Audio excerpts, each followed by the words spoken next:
Besoknya belum puasa, Bu, belum puasa. Dapat malamnya aja kita, teman-teman, ikhwan, akhwat, dapat malamnya. Besoknya mau puasa, malamnya pas masuk Ramadan, kita sholat tuh, ikutan tarawih. Baru mau niat tuh, niat puasa besok, malamnya ikut tarawih.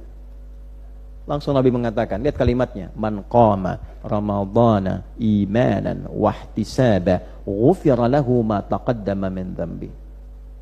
Siapapun tanpa kecuali, laki-laki, perempuan, besar, kecil, tua, muda, siapapun sifatnya, apapun keadaannya, dia menunaikan tarawih, bangun malam Ramadan, ikut sholat, 1 rakaat misalnya pertama sholat tuh, dia lakukan karena imannya kepada Allah. Tuh iman tadi perkaranya, pengen punya amal soleh, pengen punya amal soleh. Wahtisaban, dia tahu keutamaan Ramadan, dia ingin kejar ampunan Allah, dia ingin dapat rahmat Allah. Yang pertama Allah berikan, baru dia mulai takbir, dia baca Fatihah misalnya, baru di tengah-tengah dia baca turun tuh, ghufira lahu ma taqaddama min dhanbi. Semua dosa yang pernah dia kerjakan selama hidup gugur. Dari ujung kepala sampai ujung kaki gugur. Tiba-tiba ruku, pas sujud baru rakaat pertama meninggal misalnya, meninggal dalam keadaan semua dosanya diampuni oleh Allah. Baiknya Allah kepada kita, diberikan kepada kita satu kesempatan, yang dalam kesempatan itu semua rahmat Allah diturunkan, yang bisa mengupgrade, menaikkan kembali, melipat gandakan semua pahala-pahala, rahmat-rahmat, semua hasanah-hasanah itu yang tadinya standarnya biasa hanya 10, hanya 700, dilipat gandakan melebihi bahkan batas usia dari amal soleh yang pernah kita kerjakan. Dan itu hanya terjadi pada 1 bulan dalam 12 bulan. Itulah Ramadan. Itulah Ramadan. Siang dan malamnya Anda bayangkan. Semua dilipat gandakan. Yang standarnya 10 dilipat gandakan tanpa batas. Paling minimal 10 lagi, paling minimal. Jadi kalau hari biasa 10 jadi 100. Ya, baca 1 huruf di Al-Quran hari biasa sekarang nih, ya, nun 10. Itu pun kalau ikhlas. Ramadan nun 100. Tuh. Kalikan sekian banyak yang dibaca siang dan malamnya. Tobat potensi diterima. Semua amal. Ampunan turun, rahmat turun, lipat ganda turun dan sebagainya. Jadi betapa bahagianya seseorang yang tadinya punya potensi amal hanya 5 tahun, ikhlasnya dipertanyakan, dapat semalam saja Ramadan. Perhatikan, semalam saja. Anda temukan dalam satu hadis di Al-Bukhari nomor hadis 37. Oke? Di hadis Muslim nomor hadis 759. Dari sahabat Abu Hurairah radhiyallahu taala anhu. Tersambung pada Nabi SAW. Besoknya belum puasa, Bu, belum puasa. Dapat malamnya aja kita, teman-teman, ikhwan, akhwat, dapat malamnya. Besoknya mau puasa, malamnya pas masuk Ramadan, kita sholat tuh, ikutan tarawih. Baru mau niat tuh, niat puasa besok, malamnya ikut tarawih. Langsung Nabi mengatakan, lihat kalimatnya, man qama ramadhana imanan wahtisaba ghufira lahu ma taqaddama min dhanbi. Siapapun tanpa kecuali, laki-laki, perempuan, besar, kecil, tua, muda, siapapun sifatnya, apapun keadaannya, dia menunaikan tarawih, bangun malam Ramadan, ikut sholat, 1 rakaat misalnya pertama sholat tuh, dia lakukan karena imannya kepada Allah. Tuh iman tadi perkaranya, pengen punya amal soleh, pengen punya amal soleh. Wahtisaban, dia tahu keutamaan Ramadan, dia ingin kejar ampunan Allah, dia ingin dapat rahmat Allah. Yang pertama Allah berikan, baru dia mulai takbir, dia baca Fatihah misalnya, baru di tengah-tengah dia baca turun tuh, ghufira lahu ma taqaddama min dhanbi. Semua dosa yang pernah dia kerjakan selama hidup gugur. Dari ujung kepala sampai ujung kaki gugur. Tiba-tiba ruku, pas sujud baru rakaat pertama meninggal misalnya, meninggal dalam keadaan semua dosanya diampuni oleh Allah. Gak ada yang lain kecuali ini. Makanya aneh kalau ada orang tidak menyiapkan Ramadan itu aneh. Tidak senang Ramadan itu aneh. Karena Ramadan satu-satunya algoritma Waktu yang mengembalikan kita kepada fitrah kemuliaan kita di sini. Nah, disinilah kita dilatih kembali untuk mengenal amal soleh kita untuk ibadah. Karena itu Allah turunkan rahmatnya khusus Ramadan, semua sadar lagi ibadah. Tiba-tiba yang tadinya jarang sholat sunnah, bisa senang sholat sunnah. Yang tadinya jarang ngasih sedekah, sekarang dicari-cari, nyari. Ngumpul-ngumpulin tiap hari. Itu bisa keluar dengan sendirinya. Ya, bahkan maksiat tuh bisa libur. Dengan sendirinya tuh. Yang senang marah jadi diem, tenang. Buka jam 6:04 tuh ada orang provokasi, jalan sama istri, provokasi, gak marah, diam aja.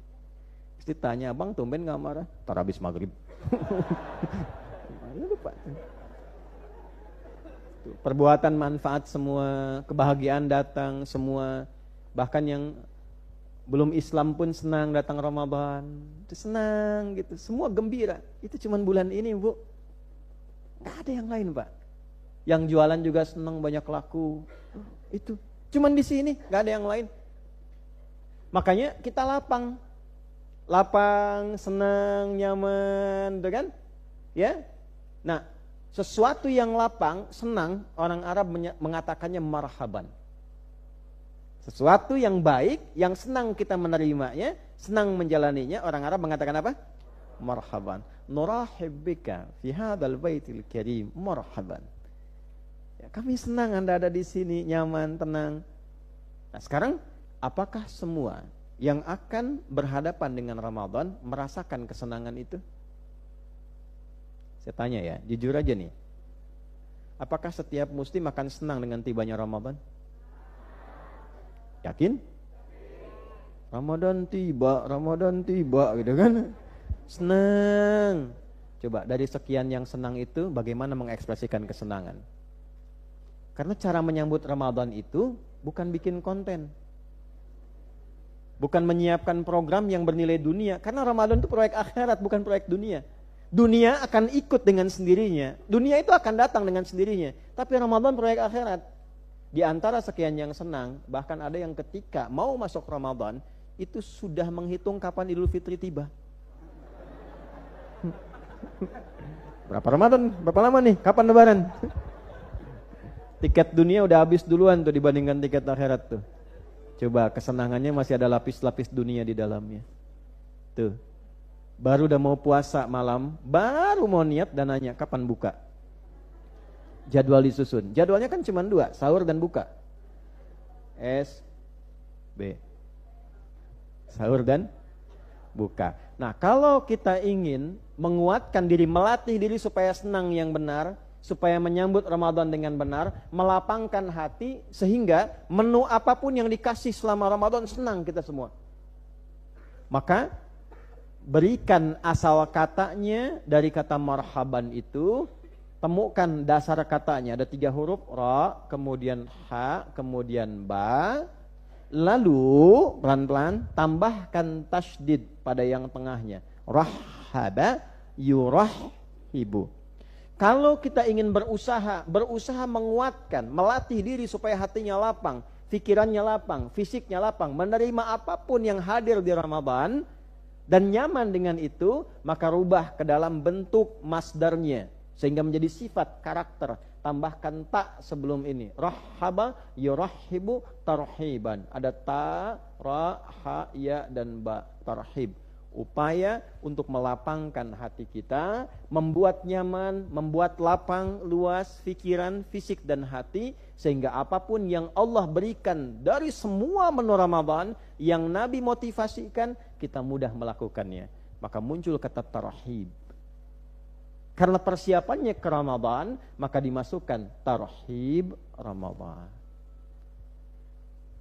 Jadi tarhib Ramadan bukan sekedar menyambut Ramadan, tapi upaya melapangkan hati kita, pikiran kita, fisik kita, sehingga siap menerima seluruh apapun yang ditampilkan dalam Ramadan.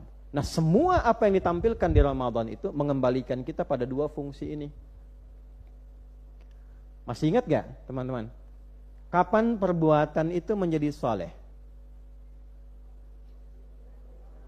Ketika ada ini kan saya tulis tuh. Iman menjadikan amal menjadi apa? Saleh. Sehingga punya sifat apa? Hasanah. Inilah ibadah. Nah, masih ingat nggak iman adanya di mana? Di nafas ya, dalam kolbu. Dalam kolbu ada nafas. Nah, iman itu kan harus aktif jadi cahaya kan? Cara mengaktifkan iman itu cuma satu perangkatnya. Nah, sekarang kita masuk ke intinya nih. Pelan-pelan ya. Tadi itu baru muqaddimah loh, kita belum mulai loh. Tenang. Saya lapang hari ini. Ya, saya baru landing. Saya sepekan kemarin ada di luar, bukan jalan-jalan. Ya, kami merintis peluang supaya ada siswa kita nanti bisa keluar sekolah jadi ulama. Saya sekarang sedang program menyiapkan calon-calon ulama masa depan. Nah, kita bawa 2 profesor, ada beberapa yang lain. Nanti kerjasamakan, kemudian kirim, lalu diberikan penguat kepada teman-teman mahasiswa yang di luar itu supaya menyusun program yang jelas, belajar yang jelas, yang bersanad, Qur'annya yang jelas. Alhamdulillah, ya teman-teman di sana tuh sudah ada yang 3 riwayat, 6 riwayat, Qur'annya dan sebagainya. Insya Allah 2-3 tahun kita akan mendapatkan kualitas-kualitas lebih baik. Yang dari dasar Qur'annya sudah cukup, misalnya insya Allah 7 riwayat, ya ada yang 1 riwayat, 3 riwayat, ilmu-ilmu sudah cukup bagus. Nah, saya mau memastikan itu kemarin. Ya, jadi kemarin baru sampai kemarin sore atau